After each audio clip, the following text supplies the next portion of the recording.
Welcome back, friends. Johnny here with another Griddle video. Today we're making pizza, pepperoni pizza, 3 different crusts on the griddle. Stick around to the end, I'll let you know which one I liked best.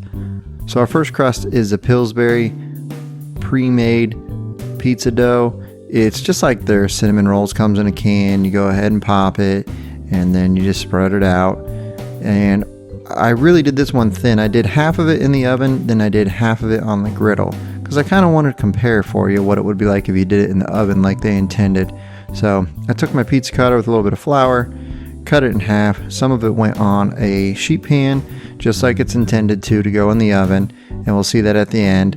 Then the rest of it I went ahead and rolled out with a rolling pin because I wanted it to be real thin for the griddle. It almost doubled in size, you can see here, once I was done rolling it out on the cutting board. Yeah, it's real thin because it's not cooking all the way around like in an oven, it's just cooking on the griddle. My fingers almost went through there. Did fresh mozzarella cheese block that I grated. Highly recommend this. The pre-shredded stuff doesn't melt as well. Just pepperonis in a little pre-made Kroger brand sauce. It's not about the pizza today, it's more about I want to let you know which crust is best and which one is worth your time, if any of them are worth your time doing it on the griddle. 400 degrees is where we're at. I put my sauce down to get it kind of warm, because again, we're not putting it in an oven, so I don't want to put cold sauce and then try to get that warm. Decent amount of oil all over the griddle. Make sure I covered every inch of it because I need the whole griddle to do all of these pizzas. We're just a little below medium on all 4 burners, but it's really most important to get to 400, 375 to 4.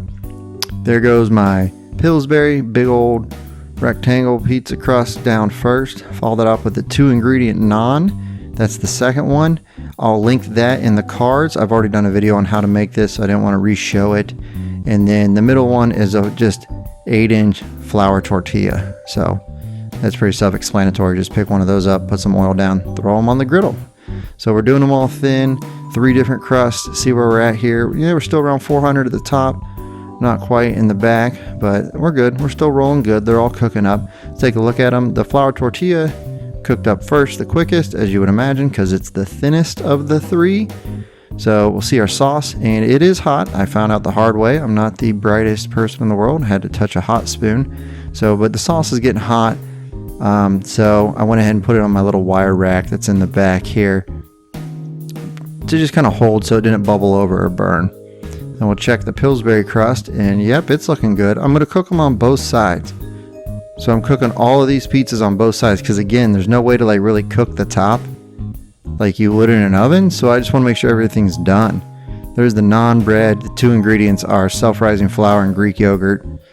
So again, that video will be linked up in the cards and maybe at the end. A little more oil because I found out when I did this the first time, I like to put down more oil to get that nice brown color on there for the naan bread. Flatbread. I don't know if it's traditional naan, whatever you would like to call it. It's a flatbread. So here comes the sauce. My tips. I worked at a pizza place for like 4 months in California. Here's my tips. All I learned is use less sauce than you think, and get a spoon with holes in it. This spoon has like 3 holes in it, and that's it. That's my expert tips of the day. Take them or leave them. But you just put a little bit of sauce down. I spread it on all 3 of them. Then here comes the fresh shredded mozzarella cheese. So good.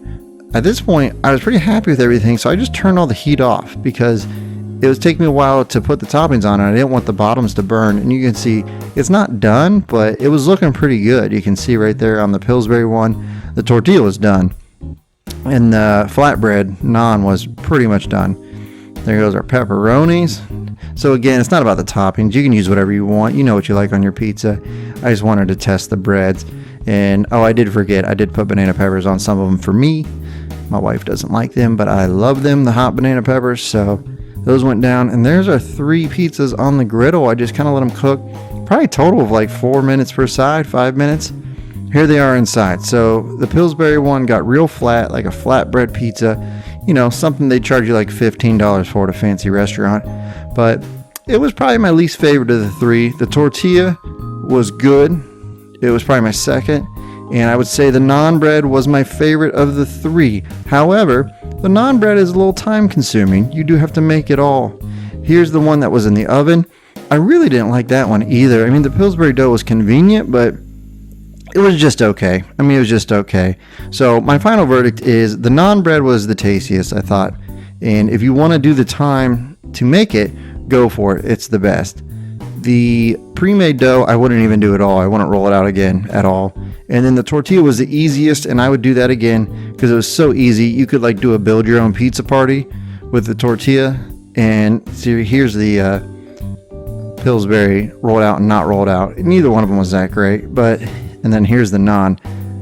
As you can see, it's the thickest, but it wasn't chewy. It was good. It was really good. So that's my verdict. Tortilla is the easiest. I'd recommend that for a party. Naan bread if you want to go through the effort.